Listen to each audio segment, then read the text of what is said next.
السلام علیکم ورحمۃ اللہ وبرکاتہ۔ دوستو، میں ہوں قاری محمد آصف اور امید کرتا ہوں آپ احباب بھی خیر و عافیت کے ساتھ ہوں گے۔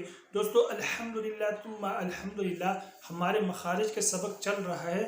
آج ہمارے مخارج کا سبق پورا ہو جائے گا انشاءاللہ العزیز۔ ہم مخرج نمبر 15، مخرج نمبر 16 اور مخرج نمبر 17 آپ پڑھیں گے تو انشاءاللہ العزیز ہمارے آج چوتھا لمحہ بھی مکمل ہو جائے گا۔ اس سے پہلے ہمیشہ کی طرح آپ سے ایک درخواست ہے کہ آپ اگر ہمارے چینل پر نئے ہیں تو اس چینل کو لازمی سبسکرائب کریں تاکہ مزید ویڈیوز بھی آپ تک ہماری پہنچ سکے۔ دوستو، ہونٹوں میں 2 مخارج ہیں اور ان سے 4 حروف ادا ہوتے ہیں۔ ہونٹوں میں 2 مخارج ہیں اور ان سے 4 حروف ادا ہوتے ہیں۔ مخرج نمبر 15، نیچے کے ہونٹ کا شکم اور ثنایا علیہ کی نوکیں اس سے فا ادا ہوتی ہے۔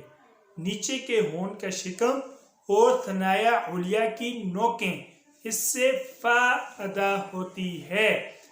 میرے دوستو، اب ہونٹوں میں 3 حروف ادا ہوتے ہیں: با، میم، واو غیر مدہ۔ دونوں ہونٹوں میں 3 حروف ادا ہوتے ہیں: با، میم، واو غیر مدہ۔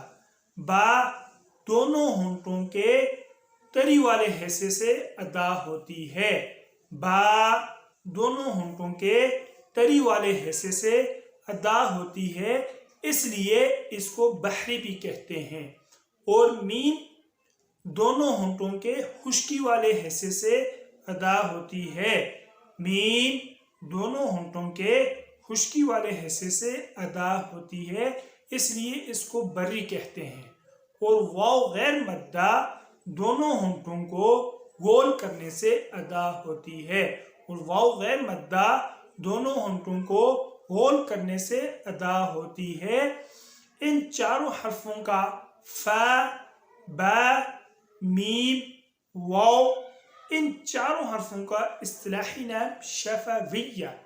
شفویہ شفت کے معنی ہیں ہونٹ کے، اور یہ ہونٹ سے 4 حروف ادا ہوتے ہیں، تو اس لیے ان چاروں حرفوں کا اصطلاحی نام شفویہ ہے۔ مخرج نمبر 17، خشوم۔ خشوم ناک کا بانسا یعنی ناک کی جڑ، اس سے غنہ ادا ہوتا ہے۔ خشوم یعنی ناک کا بانسا، ناک کی جڑ، اس سے غنہ ادا ہوتا ہے۔ تو دوستو، یہ تھا آج کا ہمارا سبق، مخرج نمبر 15، مخرج نمبر 16 اور مخرج نمبر 17۔ الحمدللہ ثم الحمدللہ ہمارے جمال القرآن کا چوتھا لمحہ مکمل ہوا۔ اب انشاءاللہ العزیز 5واں لمحہ اسٹارٹ کریں گے۔